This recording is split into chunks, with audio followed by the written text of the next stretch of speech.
G'day, I'm Paul. Welcome to Paul Wheel Drive. Now it's been a big year, lots of adventures, deliberate and accidental, and seen a lot of places. And thank you very much for your support during the year. There's several thousand of you who are still following me, which is great. And if you're new to the channel, welcome. So this video, I'm just going to talk about some of the highlights and some of the great places I went to during the year, and give you a bit of a taste of what that was, and maybe a bit of a talk about what's to come.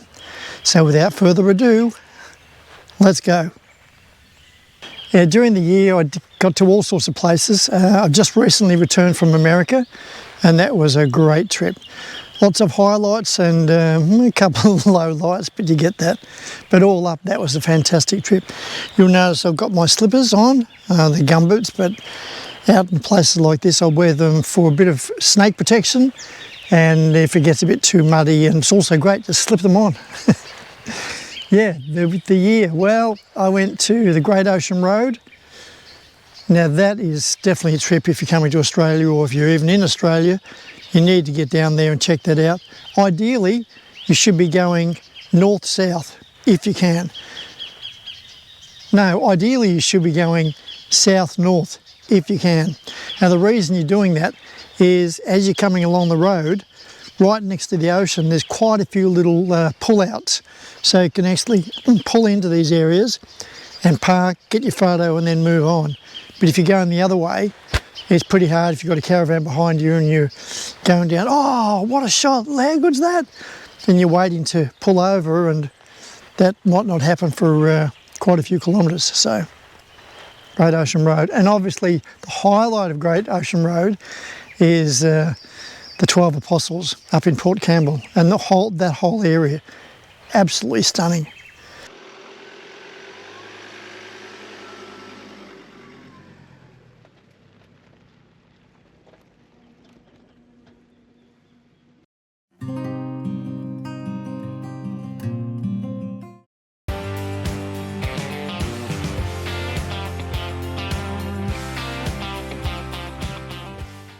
Well, it was a couple of years ago I was here, and I remember it quite well, and it's just, when you pass it's just too good not to film. So this is the beginning of the Ocean Road, and my preferred way of doing it is coming from Geelong or Melbourne, going up towards Port Campbell. The reason that's a great idea is that you can pull in, there's lots and lots of places where you can pull in and get your photo, whereas if you're going the other way, on this side there's hardly any at all pull-in places. So yeah, the Great Ocean Road, what a stunning trip this is.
Now I'm still in the Victorian High Plains, and I'm in a little township called Nug Nug.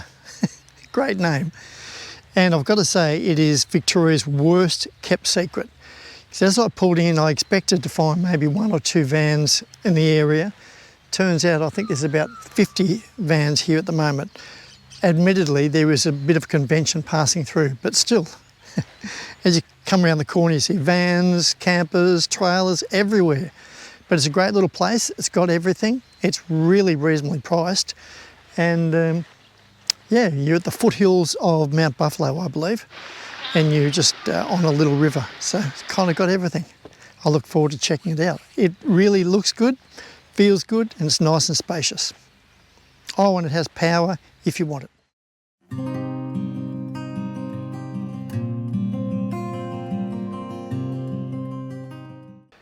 I'm standing in front of Razorback Hut. It's also called Purcell's Hut, or the nickname is the Razorback Hilton. It's built in the 1950s, purpose built for the cattlemen to come up here and have a bit of, you know, just a bit of luxury, I suppose, when they're grazing their cattle up here. Just turning up Clear Hills track. In other words, I'm going to Craig's Hut. 4-wheel drive only. Let's do it.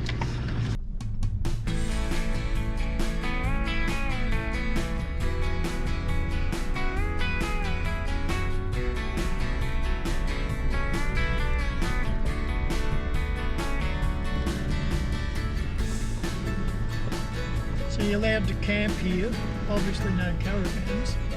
You can bring your tent up and camp here.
Here's when hiking really does pay off. Now it's 1 kilometre in from the track and you've got all of this, and equally you've got to walk out that 1 kilometre. You can drive up to that stage. It's about 3 kilometres on a serious 4-wheel drive track, so make certain you've got the gear like the 4-wheel drive. Otherwise you can walk all the way from my camp and it's 7 kilometres.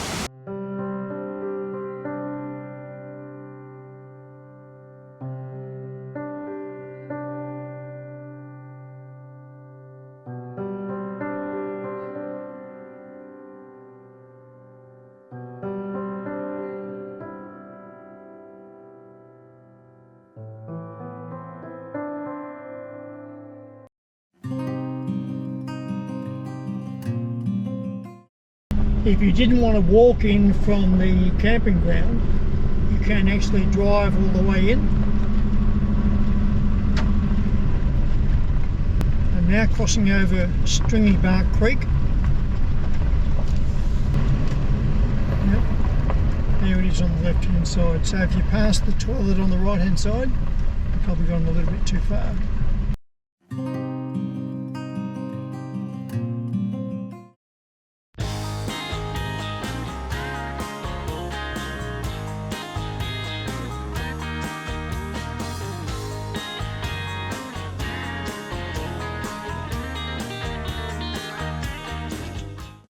I'm standing waiting for that ferry, which is just coming over now. I'm in Paynesville, and I apparently just walk onto the ferry. It costs nothing. That's a bonus. And yeah, then I'm going over to the Magic Island to see all those koalas. Woohoo! I'm Australian. I've travelled all around Australia, and I've not seen one wild koala. In this little magic place here, I've just spent just a little bit over an hour, and I would have seen probably at least 25 in the trees. Now I don't want to freak him, but he is so low to the ground I could literally touch him. So I'm going to turn around and show you what I'm looking at.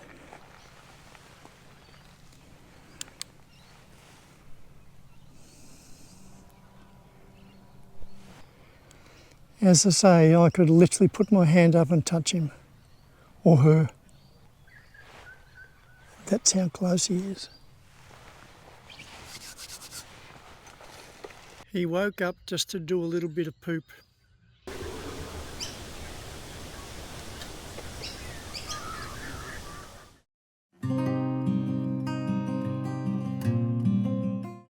Here's a couple of quick tips.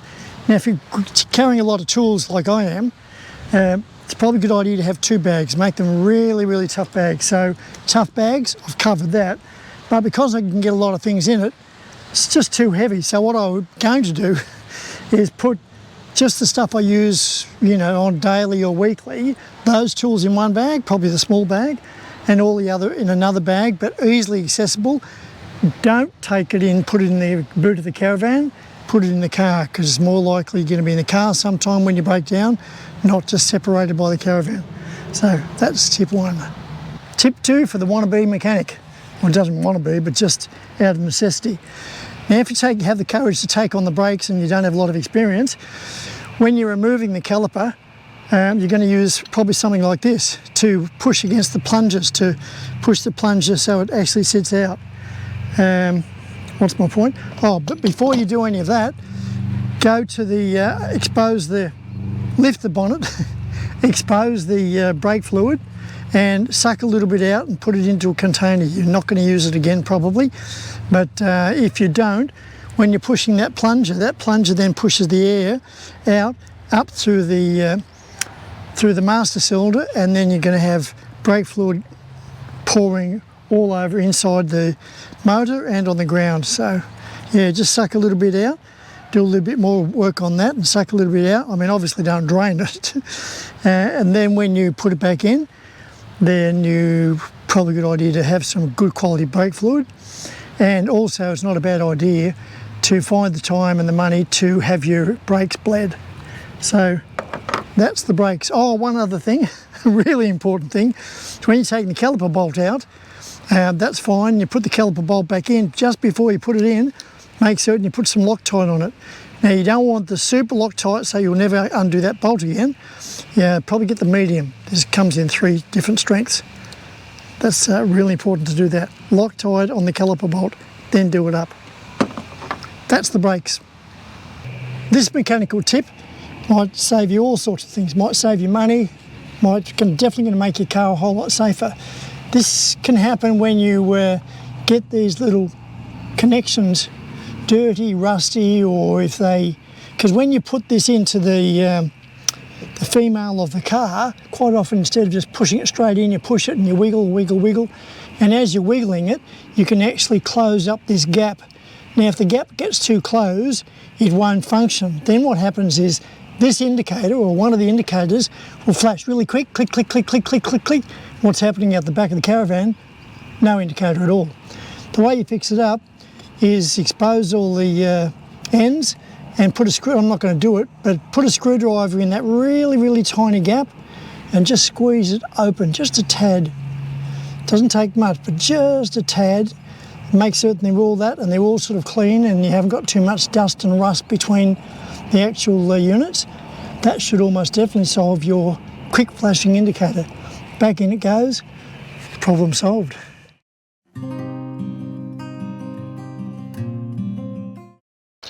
If you're a bit like me and you absolutely cannot stand the bugs, mosquitoes, flies and all that, this is not a bad start, although it's a bit more caught in tradition whether it really works outside, I don't know.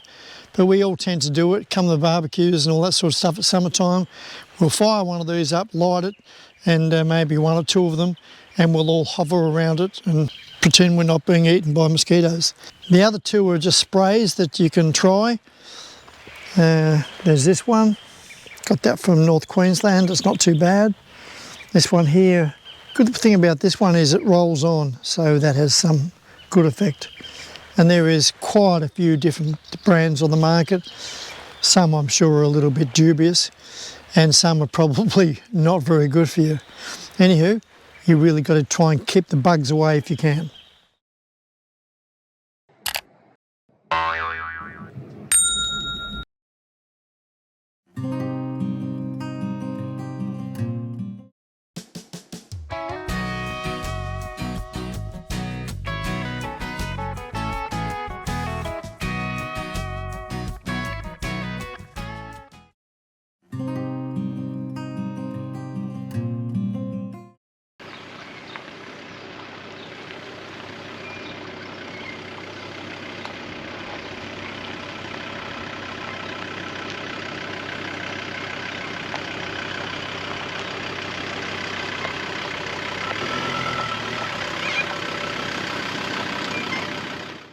Excuse the sunglasses, it's extremely bright. Now I have just camped in the most extraordinary, fantastic camp spot, but I'm actually in front of someone's house, so if I can, I'm just going to go up the track a little bit, just be away from them, just for their privacy. But it certainly looks pretty good. Well, the final, there you have it. This will be my last video for the year, and I'll be taking a break for a week or two, just a bit of a catch up, get my head together, share some time with friends and family, and prepare for next year.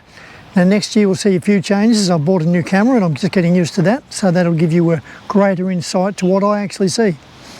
And you're probably wondering, what can I give Paul as a gift for Christmas? But even if you're not, here's two things I would like. One, if you can possibly help yourself, not by pressing, so please don't, if you can, don't click skip ads, because when you do that, that means I get very little money at all coming my way. Now, I'm not making a real big fortune anyway, so I'd really appreciate it if you could not skip the ads, or not skip them as often. And the other thing is, if you could share the love. So if you found the videos useful, helpful and or entertaining during the year, then it would be great if you could share it with other people. 1 or 2 or a couple of thousand. Give it to your scout group, I don't know, whatever it takes. This year I anticipate hitting my first 1 millionth view of all my videos from day one. So that'll be exciting. And if that happens for sooner rather than later, that would even be so much better. As I said at the beginning of the video, if there's places you want me to go and check out, let me know. Or if there's campsites, let me know. Or if you've got any tips and tricks that you think, oh, Paul would probably be able to share that with everyone else, that too would be great. So from Merry Christmas from me, and I'll catch you on the flip side. This is Paul Wheel Drive, signing off.